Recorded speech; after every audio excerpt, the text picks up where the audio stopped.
Hi, this is Joey Picard with Duxbury Youth Lacrosse, and this is Meatball Drill.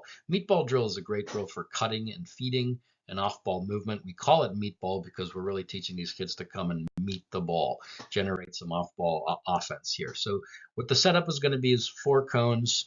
These are going to represent the 4 players who are north of the goal line extended in the positions that they might be in. But this is a 5th position down here. The ball carrier is going to be at X, working behind the scenes, generating the offense from behind the goal line extended. You are going to have 2 coaches optimally, one up top working with the middies, working on when it is a good time to cut in, and that's generally going to be when the ball's on the opposite side. And you're going to have a coach working back here exclusively with the ball carrier, telling him or her to either feed that cutter or to hold it and kind of reset the offense.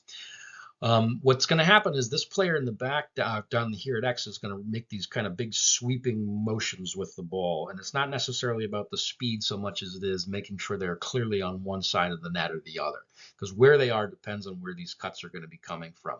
So as the ball carrier is coming from right side to left side, this will be a great time for this top right midi to cut in.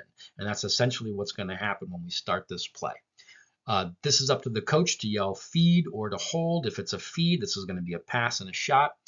Typically, I usually let it run a couple of times before they do that. We yell hold. That sort of simulates that there's a good defender in the way and it's not a good time to make that feed. So when that happens, this player is going to then go to the right side of the field, and they can't just stay still. So his teammate here is going to fade out with him, and this player here is going to float up and replace where that empty cone is. And we're going to have a new cutter coming down from the opposite side. So in this instance here, the ball carrier holds it. We have our fade, our float. We have our new cut coming from the other side, and the coach is yelling feed or hold. In this instance, hold. And we're going to reset it from the other side. Same thing. We have our fade, we have our float, we have a new cutter coming down. And typically, I usually go 2 or 3 iterations before I'm yelling feed. And this is what it looks like.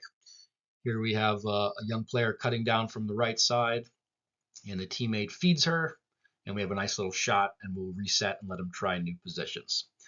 This is a really great drill, obviously, for the cutting and the feeding part. Get some good shooting on the movement going. Great for off ball, great for maintaining our space, our triangles, our replacing. Have to talk to each other. The 2 loudest people on the field should not be the coaches yelling, cutting, and feeding, but it really should be the players talking to each other.